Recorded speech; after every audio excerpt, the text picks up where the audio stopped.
Hello, hello. Good morning, afternoon, and evening.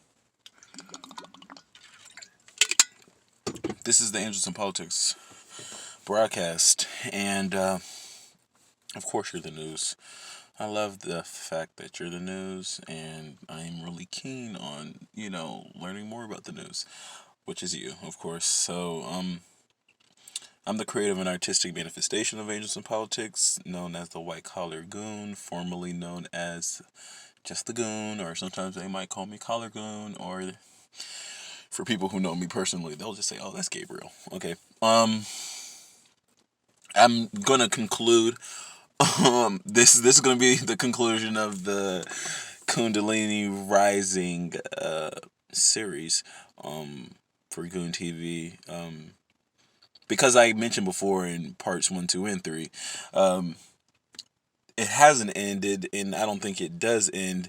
Once the Kundalini rises, and I can't say I've had an awakening yet, so I guess that would be something different altogether.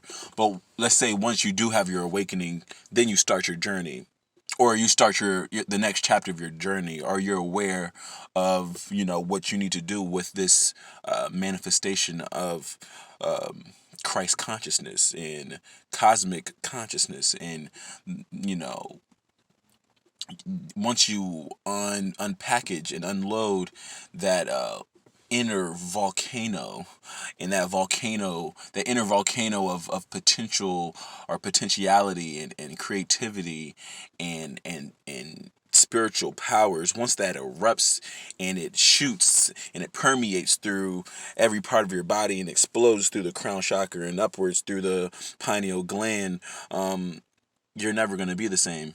And that is a version, that is being awakened, that is super consciousness, that is samadhi, that is the transcendent state of consciousness. And I'm not there. I'm not there at all. But I will say that it is beautiful just to have this approach and have this platform to kind of use you as a soundboard, and present you with the components and the constituents and all of the additives that culminate into that experience of awakening. Because you hear a lot in our colloquialisms, or the way we speak, particularly within our community.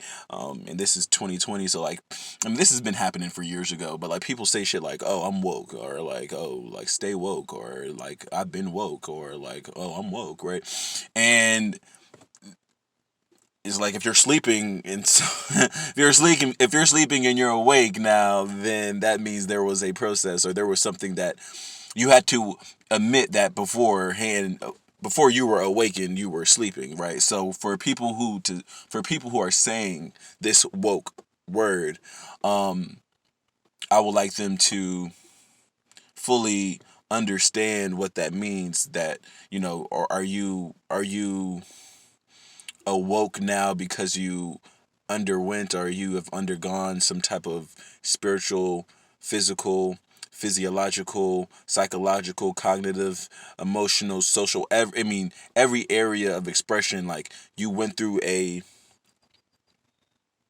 transformation, a rejuvenation, a recalibration, a reformation? Did you have to reform? Did you have to renounce? Was there a major renunciation of previous lifestyles, of you know older doctrines, principles, pathologies that you lived by?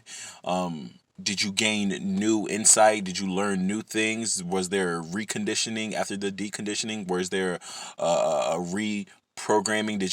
Uh, did you apply or integrate or implement new principles, new practices, new ways of living, once this awoken or awakened state has come or has appeared? So it's really interesting, because I think they're mostly. I mean, I can't speak for what most people are saying. I would presume a good portion of people are just saying things to be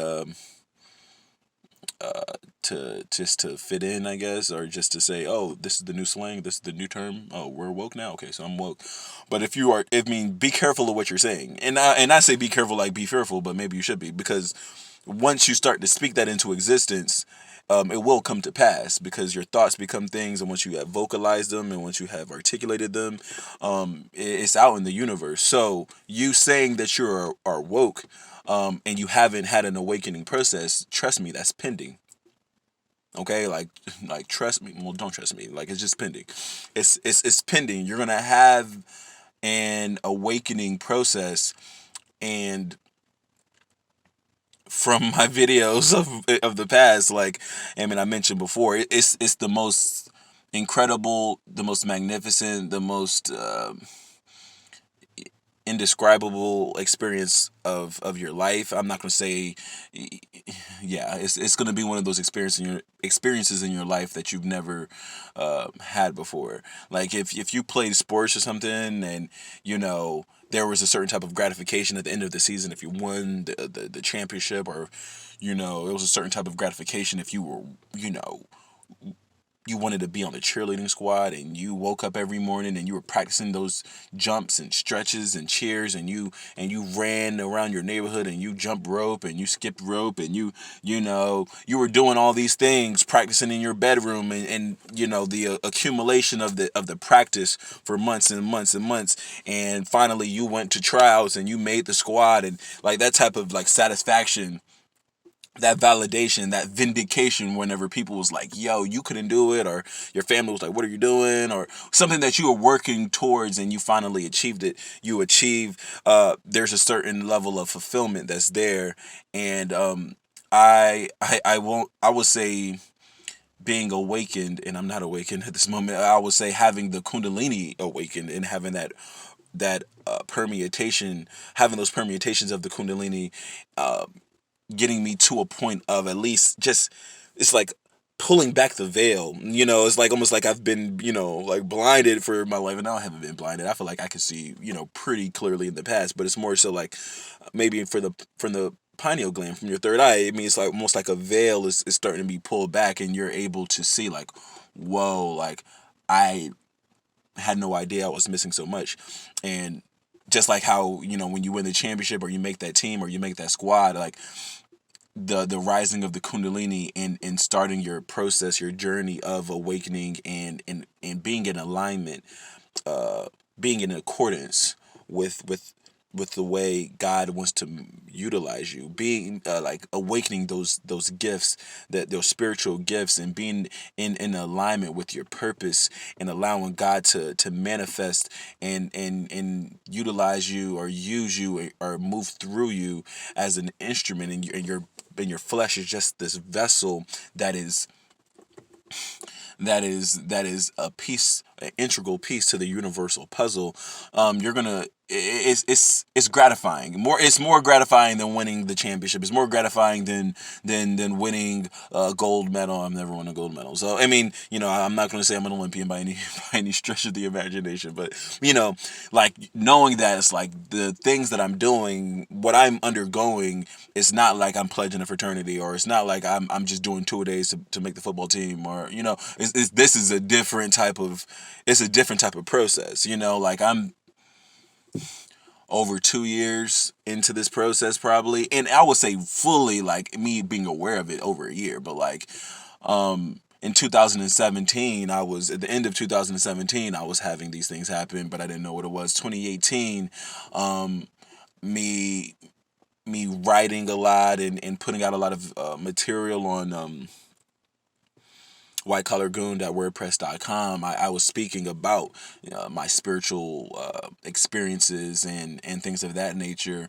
But I didn't fully know. I wasn't looking into it as far as reading books, or looking online, or looking at YouTube videos. That didn't really come until 2019, when I was having those conversations with a close colleague of mine about his experiences, and I became comfortable enough to be like, okay, well, if this is very similar to what he's having, then it's like, and he was mentioning, oh, there's people in my family, and it became more of a common thing, like, oh, so I'm not just the weird one, I'm not just having this type of thing happening to me, a lot of people are having it, people who look like me, whatever that means, but it's like there's a lot of things that are happening to people, and I truly believe that younger people are starting to awaken earlier. And I guess I'll get into that another time. But I truly believe people are starting to awaken earlier. So a lot of things that are normal, a lot of a lot of ideologies, a lot of our dominant programming that has been a normalcy for the longest time, is going to change because our youth, because the younger generations are starting to have that veil, are starting to unveil that covering over their consciousness, or that third eye, or that pineal gland, or they're starting to be aware of pineal glands. They're starting to be aware of awakenings, spiritual awakenings. They're starting to be more attuned to the universal laws of nature. They're starting to be more attuned and open to receive those universal cosmic downloads that will recalibrate, reprogram,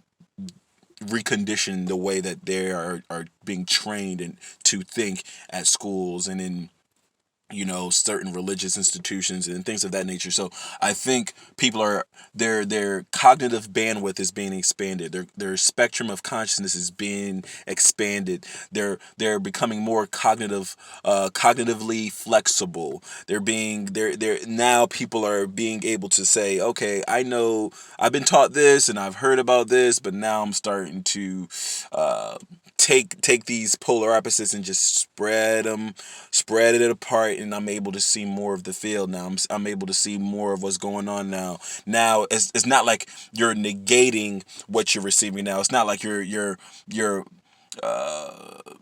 refuting or dejecting or rejecting everything that's coming at you now. Now you're just going to be more inquisitive. Now you're questioning more. Now you're researching more. Now and that's what's going to start to happen. But it feels good, it feels good to have that level of gratification of like, okay, like, whew, I don't have a demon in me, and no, I'm not going crazy, even though my close friends were thinking that. And I feel like that was like a part of the dark night of the soul, which I mentioned was like a period, like that's when I felt like, in Naruto, before he unlocks the nine tails, that the nine tails Jinchuriki, that fox that's within him. It's like trapped in this dark gate, and he has to go into the pits of his soul, his spirit, and he has to unlock really his shadow, the monster that's within. And that monster is trapped behind this huge ass like fortress fortified gate, and he's afraid, or he's reluctant to really like become one, or really open up that gate, because it's almost like it's like a rage. It's like the it's like an inner demon, or it's the inner angel, so to speak, or it could be something that's uncontrollable. And when you tap into that, then it's like it overcomes him. And in the beginning of the show, for the most part, he couldn't control it. Like he turned into, it was an outer body experience. He couldn't control what was happening, and it was just like this fire that was within him. And I feel like we all have something that's within us that is like, oh shit, you're about to like get me to really show my face, or you're gonna get me to really like get out of character. But like, what is it that will get you out of character? And whenever you quote unquote get out of whatever your character is, what is the manifestation of that? And for me, like I mentioned before, for you to ascend and to actualize and self-realize and to surrender to this journey, to surrender to this energy, to surrender and allow God to fully like take hold of you in every area of expression, not just the physical self, but the spiritual, the emotional, the social, psychological, cognitive, mental, like everything within you, to allow him to attune you and mold you, and you're malleable, so he can get you just formed just right. You had to figure out what was going on in your life that was preventing you from ascension. What was preventing you? What was your barrier? What was your fear? What was your insecurity? What was your shame? Where was your guilt? All of these things are here, and that was your darkness. So when I was talking to my friends, and whenever I had, friends of mine, and from high school and college, and I had family members, and every it seemed like it was coming. It was like it was literally full circle, and that's what's going to happen with the Kundalini. You're going to feel like the whole world is like breaking down around you. It's like, not only can I not have an erection, not only am I not having sex for years, not only am I becoming an uncontrollable drunk that gets blacked out and I can't control myself, and I wake up on the floor of my dorm room covered in my own vomit. Not only am you know what I'm saying? Not only am I urinating on the floor and I can't control why my work clothes in the morning are covered in my own piss. Like, not only do I have styes in my ear, and my hearing is going out, and I have rashes on my neck, and all kinds of things are happening.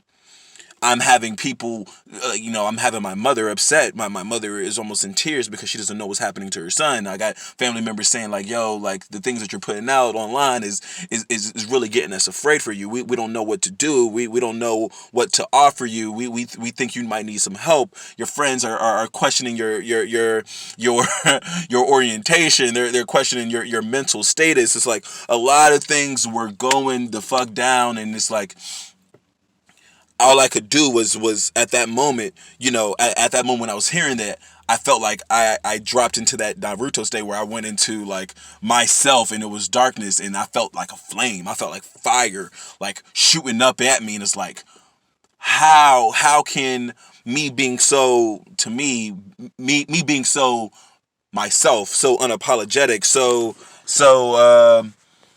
I don't. Me just being myself. I don't know any other way to say that. How can me doing what I want to do, that's true to me, that's innate to me, that is my purest, unapologetic, unhindered, unadulterated, raw, genuine self, whenever I'm writing my things, and I'm being a creative, and I'm being artistic, and I'm being expressive, and I'm just letting you know what's going on with me. Like, how can people feel this way about me? Like how could something that I put out, that I viewed in one way, be so be interpreted in such a different way, put it that way. So it was like so much was happening where it's like, that that was like 2017. That was like 2017, 2018. And I really had to just surrender and say, man, fuck it. Like, it's not about what other people think. It's not about, of course you love your parents. Of course I love my mom. But it's like, if she feels like I'm going crazy, then let her think it. Let her think it. Like, right now, like, my path is with God. My path is in alignment. I'm being used as an instrument. And once I started to realize that, it's like, man, my mom don't even know what's about to go down with her son. Like, you know what I'm saying? Like, my family know, they don't know. Like, you know what I'm saying? They think they know, but they don't know. It's like, my homies are starting to call me up, and they're like, yo, Gabe, you used to be smart, you used to be cool, you used to have the girls, you used to have the parties, but like, right now, like, you're looking kind of suspect. Right now, man, people are shaking their head. Right now, people are looking like, yo, maybe you might have gone crazy. Like, it's not a good look for you. And I'm thinking to myself, like, instead of trying to prove them, or prove to them what's happening, or prove to them that I have it sorted, it's like, surrender that. Surrender. Like, I can't control what other people like view me as, or what they want to view me as, or what their presuppositions may be prior to like having a conversation with me. Because nobody who spoke to me was like, oh man, you're crazy. It was more so like, yo, Gabe, I'm looking at your fucking videos on Instagram and on YouTube, and we think you're like going through something. It looks bad shit. Like, you might need some help. So the surrender of those old mindsets, the surrender of me, like I mentioned before in my earlier videos, like me going out to the club and to the parties and to the in bars, and not only being drunk, but just overly like extending myself, or just projecting myself to women and looking for this validation, like, like just looking for something. And it didn't necessarily be sex. It was just really like for them to tell me like, yo, brother, you're cool. You're the shit. You're the whatever. And it's like, it didn't happen. It didn't happen. And I had to stop allowing my self-esteem, or my confidence, or my value, operative word, my value, to be based on what other people thought, or to the external world, or to the outside world, or to the impermanence of the random fluctuations of people's like perspectives of me. Like there's gonna be some people who think I'm like the nicest or goodest or goodest isn't a word, greatest guy that they met. Nobody's ever said that. But like there's gonna be some people who might say, oh man, you're really cool. And then there's gonna be people who be like, yo, you're fucking trash, bro. Like but either way, like I need to have that sense of resiliency or sense of comfort or sense of, value in myself to be like, well, whether you think I'm that good or whether you think I'm that bad, like it shouldn't affect me because I know where I'm going with this. And that's the part of the awakening. That's the part of the rising of the Kundalini. It's like, it's such a beautiful manifestation. I know it's getting dark in here, but that's a manifestation of, or that's a metaphor or analogy to how it is in the awakening process. It's not only is it darkest before dawn, like trust me, like once you become submerged and fully immersed in the Kundalini, uh, dawn is inevitable. Like the dawn is inevitable. Like there's not only is there a light at the end of the tunnel, you're gonna truly love. You're gonna become one with the darkness. You're gonna love those parts of yourself that are insecure because like that's just weakness leaving the body. Those insecurities, that's what we used to be taught, that like pain is weakness living the body. That Kundalini energy moving through you, having all those kriyas and convulsions and shakes and rotating of the neck and cracking of the spine and shifting of the spine and rotating of the pelvis. I used to have this posterior or interior pelvic tilt. It was a posterior pelvic tilt, and I'm still working on that. Like everything was being changed and shifted within my body.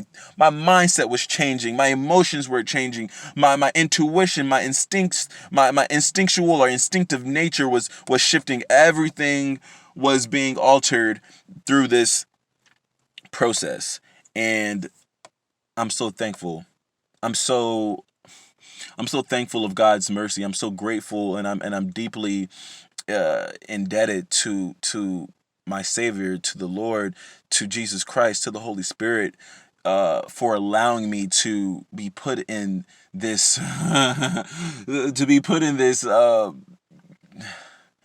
process. I've been put through the ringer, and it's not over.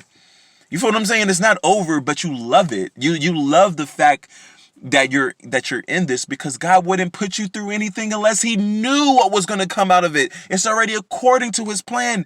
This is universal. This is the universal nature. This is the universal laws of nature. Like, just let it be. Surrender the ego. And after you do that, trust me on that, things will start clicking. Then next that's how the jobs started coming, and that's how I was able to work on the cruise ship, and I was able to go to the ashram, and I was able to be accepted into the tech fellowship, and I was able to meet these people, and I was able to find other individuals who had Kundalini awakenings, and we had conversation. I was able to meet the artists. I was able to create more. I was able to write more, and now you're underway. Now you're on your way. Now it's beautiful.